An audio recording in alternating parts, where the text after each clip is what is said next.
vamos começar a falar da água. Então, esse será o primeiro.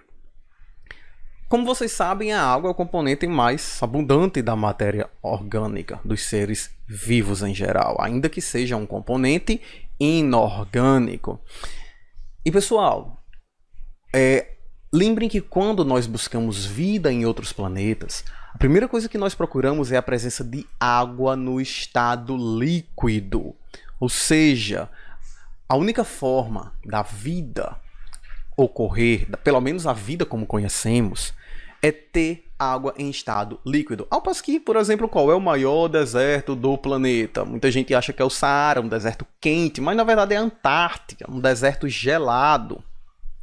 Isso porque lá eles possuem água, mas eles sofrem de seca fisiológica. Água no estado sólido, gelo, não dá para utilizar. E as plantinhas lá morrem de sede, ainda que tenha água em abundância. Então, a nível de vida, só nos interessa água em estado líquido. Água em estado gasoso, estado sólido, não garante a manutenção da vida. Muito menos permite a sua existência. No que se refere a uma abordagem mais bioquímica, tenham em mente que a água ela é capaz de interagir. Ela forma polos. Olha isso aqui, molécula da água. H2, 2 hidrogênios, O, o oxigênio.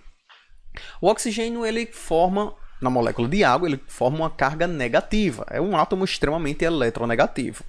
Ao passo que o hidrogênio ele vai formar uma carga positiva. Quando você aproxima o oxigênio da molécula de água do hidrogênio de outra molécula, a carga negativa do hidrogênio atrai a carga positiva. A carga negativa do oxigênio atrai a carga positiva do hidrogênio, realizando uma interação eletrostática conhecida como ponte de hidrogênio ou ligação de hidrogênio. Gente, isso aqui é de extrema relevância para os estados físicos da água. A molécula de água ela é capaz de formar até 4 dessas pontes de hidrogênio. De forma que, se a água conseguir formar as 4, ou seja, o oxigênio ele é capaz de formar 2 pontes, o hidrogênio forma uma. Vem esse outro hidrogênio aqui, poderia formar uma quarta. Se ele formar as 4 pontes, as 4 ligações de hidrogênio, a água congela. E assim que a água muda de estado. Se tiver até 3,4 pontos de hidrogênio, a água ela liquefaz. Então, quando você tem um gelo e o gelo começa a derreter, é porque uma ponte de hidrogênio aqui foi perdida, certo? Então, quebrou uma ponte de hidrogênio, a água perdeu, a água absorveu energia, a absorção dessa energia fez com que essa ponte de hidrogênio quebrasse, e aí ela liquefaz. Se você tiver menos de 3 pontos de hidrogênio, a água evapora, isso aqui se liberta e evapora. Okay? Quebre as pontes de hidrogênio, a molécula de água liberta e evapora. Okay? Então é isso que mantém a água nos seus respectivos estados físicos, o número de pontes de hidrogênio. E uma coisa mais interessante ainda, essas pontes de hidrogênio formam a tensão superficial da água. Dá uma olhada nessa imagem. Aqui você tem um grupamento de formigas, sim, isso aqui são várias formigas, centenas delas, e elas estão literalmente caminhando sob a água.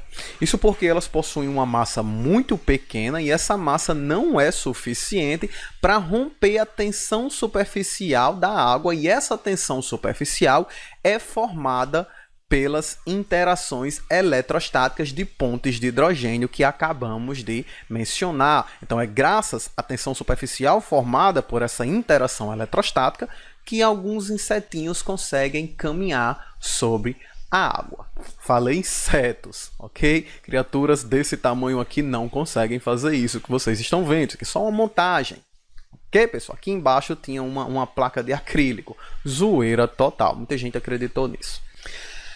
Mas, enfim, como eu disse a vocês, a água constitui o componente mais abundante dos seres vivos. E uma coisa que vocês devem ter em mente é que a concentração da água, sua quantidade, ela vai variar de acordo com a nossa idade. Quando você era um bruguelinho, né?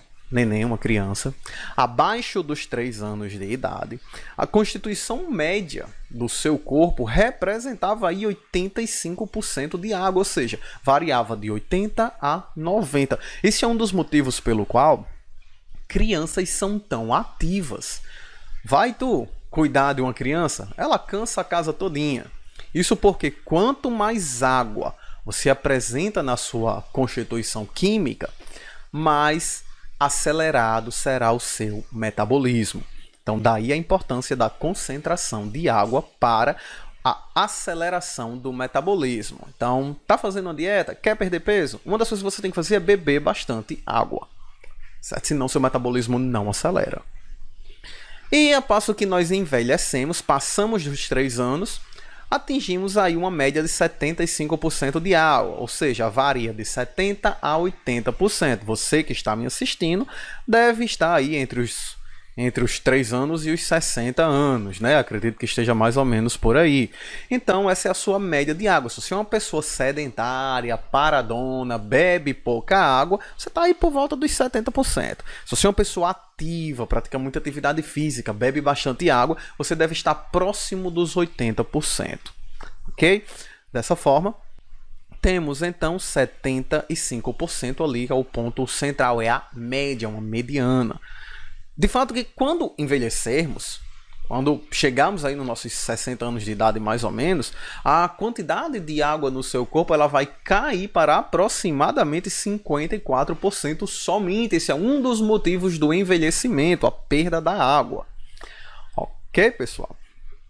E aqui a quantidade de água que devemos beber diariamente. Pega o seu peso, divida por 32. Essa é a média de água que você deve ingerir por dia. Sendo que se você mora numa região muito quente ou se você pratica atividades físicas, você tem que aumentar mais um pouco, porque sem fazer nada, nós já perdemos 400 ml de água por dia transpirando, suando, sem fazer nada, sentadinho aqui como eu estou agora. Então aqui eu já estou perdendo água, estou suando. Enquanto quem pratica atividade física pode perder 1 litro de água em 1 hora de atividade. Veja que é muita água perdida, vai ter que repor. Certo? Então tenham isso em mente. A água ela não vai variar apenas de acordo com a idade. Ela também varia de acordo com o metabolismo. Quanto mais acelerado for o metabolismo, mais água ele necessita. Observe esses 3 órgãos aqui que eu trouxe. Ossos, coração, cérebro. Levando em consideração o que acabei de falar, que está escrito aqui em cima, a água varia de acordo com o metabolismo. Qual desses órgãos apresentará a maior concentração de água? Gente, aquele que tiver um metabolismo mais acelerado. Dessa forma aqui nós ficaríamos, quem chutou no coração está correto, quem citou no cérebro também está. São 2 órgãos de metabolismo extremamente acelerado. Ossos vai ter uma média aí, se não me falha a memória, de apenas 30% de água. É bem pouquinho, porque o osso, o seu metabolismo é muito lento. Quem pratica o movimento não são os ossos, é a musculatura ligada a eles. Então o músculo vai ter bastante água, o osso não. Então, pessoal, com isso, nós finalizamos a nossa abordagem acerca da água e vamos falar sobre o nosso próximo componente inorgânico, que são os sais minerais.